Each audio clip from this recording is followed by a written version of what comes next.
Gracias. Por favor, tomen asiento.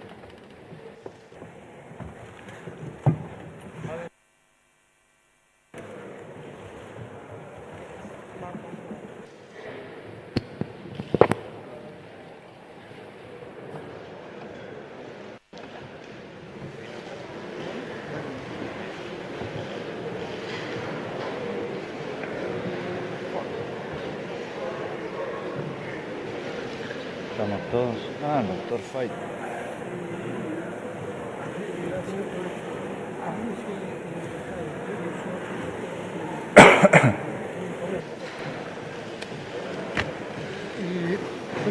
Tome asiento, doctor. Tome asiento. Doctor, siéntese. Tome asiento, doctor. Tome asiento. A ver, pónganme más cerca. ¿Está bien, doctor? Más cerca, doctor. Más cerca. Ahí. Un poco más.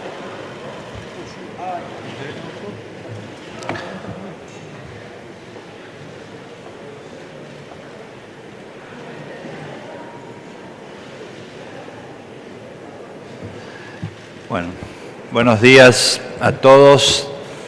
Vamos a dar comienzo a esta audiencia ante la Corte Suprema de Justicia de la Nación en esta causa denominada Grupo Clarín S.A. y otros contra el Poder Ejecutivo Nacional y otros. Como es tradición, desde una acordada del año 2004, implementada a partir del año 2005, en cada oportunidad que la Corte tiene un caso de trascendencia institucional y el procedimiento así lo permite, se llama a una audiencia pública. En esa audiencia pública comparecen las partes, en este caso el Grupo Clarín, y el Estado Nacional, el Poder Ejecutivo y el AFCA. Ambos comparecen ante esta Corte Suprema de Justicia de la Nación manifestando sus objeciones respecto de una decisión judicial de segunda instancia. Este es el tema que nosotros tenemos que analizar y decidir. Pero la Corte evalúa que este es un caso de trascendencia institucional, es decir, que no solo interesa a las partes, sino a toda la sociedad. Por esa razón es que hemos convocado a los denominados amigos del tribunal, que son personas o instituciones con una competencia específica en el tema, para ilustrar al tribunal sobre aspectos vinculados a la causa que nosotros tenemos que analizar y decidir.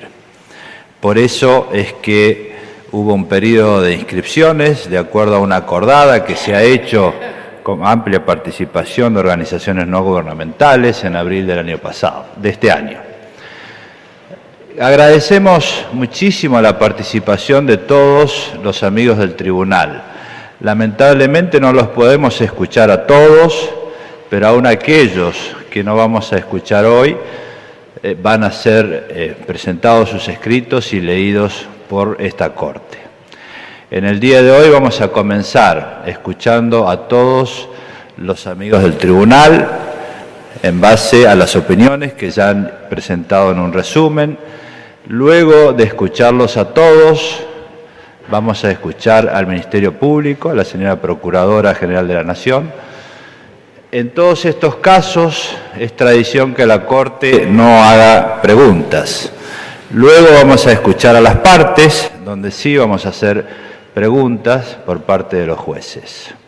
Así que damos comienzo a esta audiencia. Señor Secretario Abrita, por favor, iniciemos. Como no, presidente. El tribunal ha dispuesto convocar a los amicus curiae que acompañan a las partes en forma alternada, con lo cual va a dar comienzo con la exposición el amicus curiae que acompaña a la actora Observatorio Iberoamericano de la Democracia, cuyo expositor es el doctor Asdrúbal Aguiar Aranguren, a quien convocamos al estrado para su exposición durante 15 minutos.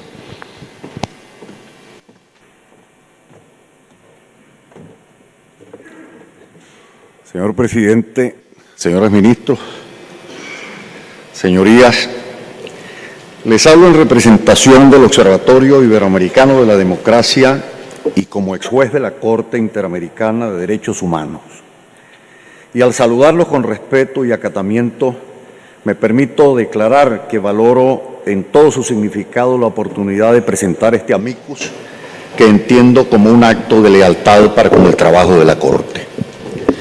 Obviaré mis comentarios al control anticipado y preventivo de convencionalidad que plantea el asunto bajo conocimiento de esta honorable Corte, dado que ella, con su jurisprudencia, ha dado concreción efectiva a las obligaciones de respeto y garantía estipuladas en los artículos 1, 1 y 2 de la Convención Americana de Derechos Humanos.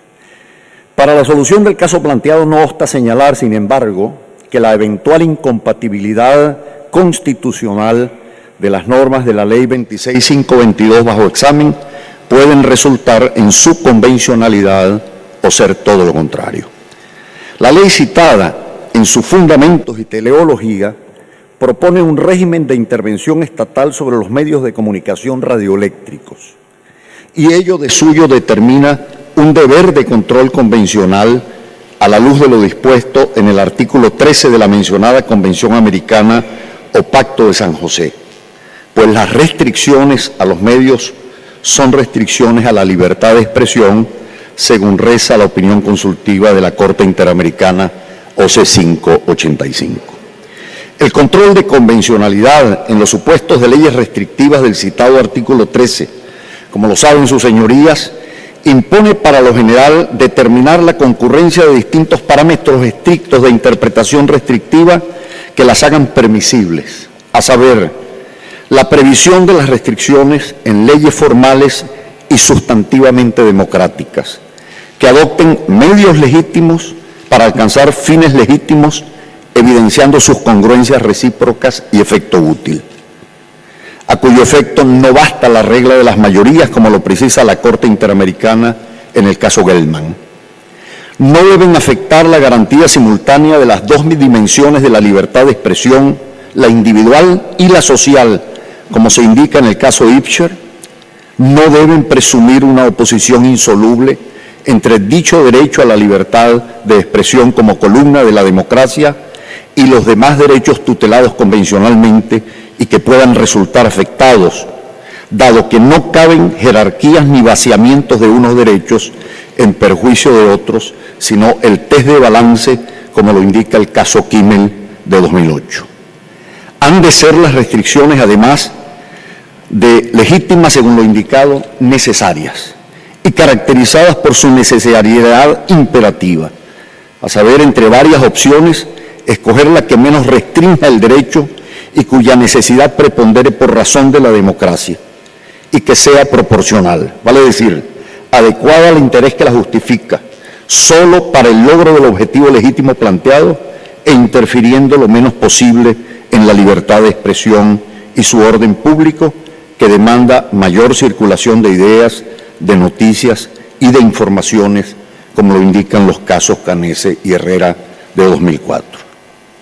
En cuanto a los medios de comunicación social y en lo específico los radioeléctricos, la jurisprudencia también es constante y pacífica dentro de su progresividad interpretativa y manejo prudente. La Corte entiende que los medios no son un agregado o mero instrumento de la libertad de expresión concernida.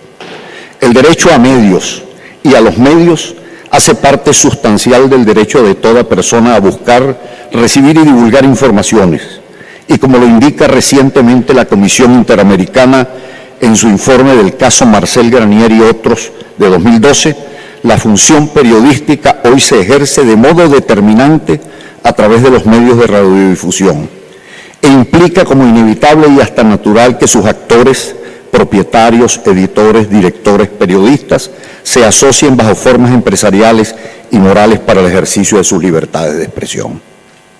En el caso puntual de los medios de radiodifusión sujetos a licencia gubernamental, la Comisión y su relatoría siempre tienen presente, por una parte, la prohibición de abuso de controles oficiales de las frecuencias radioeléctricas, que entiende la Convención en su artículo 13 como una restricción ilegítima e indirecta a la libertad de expresión. Y recoge también el principio 13 de la Declaración de Principios sobre Libertad de Expresión de la OEA. Pero por otra parte, en interpretación de la misma norma y guiada por la jurisprudencia de la Corte, recuerda también la prohibición de monopolios, a tenor del principio 12 iudem, que vale para los monopolios privados y también para los monopolios públicos. ¿Cómo resuelve o concilia al respecto de la doctrina y la jurisprudencia interamericana los dos predicados anteriores? Prohibición de abusos oficiales en materia de licencias y prohibición de monopolios. En primer término, precisa que las restricciones legítimas a los medios de radiodifusión y de suyo a la libertad de expresión han de responder y asegurar objetivamente las ideas de libertad y diversidad informativa según los estándares de 2010. Al efecto, el Estado tiene la potestad de administrar el espectro radioeléctrico, pero con sujeción estricta a los requisitos o límites a las restricciones previstos en el artículo 13 de la Convención. Mas no se puede impedir, conforme a los estándares indicados, el crecimiento, desarrollo o viabilidad económica de los medios. Las leyes de competencia han de dictarse por razones de interés general y no ser exclusivas para los medios según el principio 12 supraindicado. Los criterios de las restricciones en concreto de la administración de las licencias en este campo han de ser objetivos, claros, imparciales, públicos, compatibles con la democracia y sujetos sobre todo a control judicial. Ahora bien, en interpretación de la Convención y en la más reciente decisión sobre la materia dictada por la Comisión en el caso Marcel Granier ya mencionado, en su interés público legítimo de fomentar la diversidad y el pluralismo en el debate democrático, el Estado debe plantearse como primera alternativa, antes que otra más gravosa, las llamadas reservas del espectro, sin afectar, lo dice la Comisión, la posibilidad de los medios existentes de seguir operando con normalidad. No basta, pues, en el marco jurídico adecuado, sino que debe verificarse que no exista otra frecuencia, según la Comisión. Lo estricto del régimen así planteado obedece a una razón de fondo para la Comisión. La asignación de licencias tiene impacto definitivo sobre el derecho a la libertad de expresión en su doble dimensión, y de la forma en que se conciba este modelo depende la voz que el público podrá escuchar y, en suma, las condiciones para la deliberación democrática, reza el informe. Dos aspectos finales cabe reseñar antes de referirme brevísimamente a los artículos de la Ley 26.522, cuyo control de convencionalidad nos interesa. 1. La convencionalidad o no de dichas normas puede resultar del análisis de violaciones concretas y rogadas en cabeza de víctimas quienes las denuncien, en cuyo caso corresponde a estas probar el daño cierto que las mismas les hayan causado luego de demandar el restablecimiento del derecho conculcado como obligación primaria. Empero, en la revisión de la compatibilidad de una ley que impone restricciones de derechos con las disposiciones convencionales eventualmente afectadas, es al Estado al que corresponde probar que la afectación de la libertad de expresión que ha dispuesto es permisible, es legal, es necesaria y legalmente legítima según lo indicado. Es una tarea a la que ha de proveer el juzgador de oficio. Para concluir, me permito comentar que la Ley 26.522 expresa una tendencia legislativa emergente en la región, pero no reflejada aún en el derecho convencional interamericano, y parte de dos supuestos que dividen las opiniones. La convicción de que los medios radioeléctricos son servicios públicos y, en la práctica, prolongaciones del Estado, competente, entre comillas, para repartir la libertad de expresión, y obviando que la misma es anterior, como libertad, al mismo Estado e inherente a la persona y sin carácter regresivo, y busca favorecer el restablecimiento de la hegemonía comunicacional de Estado que fuera propia de la primera mitad del siglo XX europeo. Se rige la nueva legislación por el principio pro príncipe y deja de lado el principio pro homine libertatis en que se funda la Convención Americana. Dentro de tal contexto, debo decir que el artículo 41 de la ley, que prohíbe la transferencia de licencias, lo hace bajo el argumento de evitar fraudes, pero peca de relativismo y le hace perder fuerza a su premisa anterior, aceptando que a pesar de ello puede darse una transferencia de hasta un 50% de las mismas. Mutatis mutandi, la solución propuesta equivale tanto como a prohibir el derecho al libre tránsito para proteger a la sociedad de la violencia, pero admitiendo que el riesgo puede asumirlo un 50% de la población. La norma es irrazonable y no proporcional.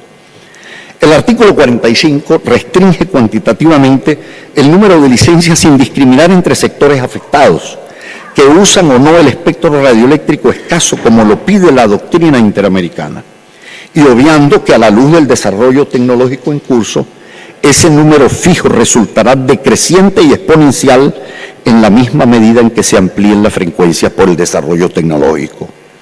Los estándares de la Comisión Interamericana, en su defecto, mandan la figura de las cuotas, vale decir, el uso de proporciones con relación al conjunto.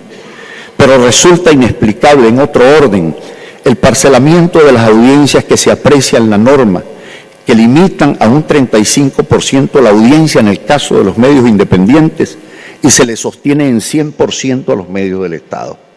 Con lo cual, no solo se afecta al medio no estatal, sino que se le vulnera al 65% restante de los usuarios su derecho tutelado por la Convención a recibir programaciones e informaciones de su libre escogencia.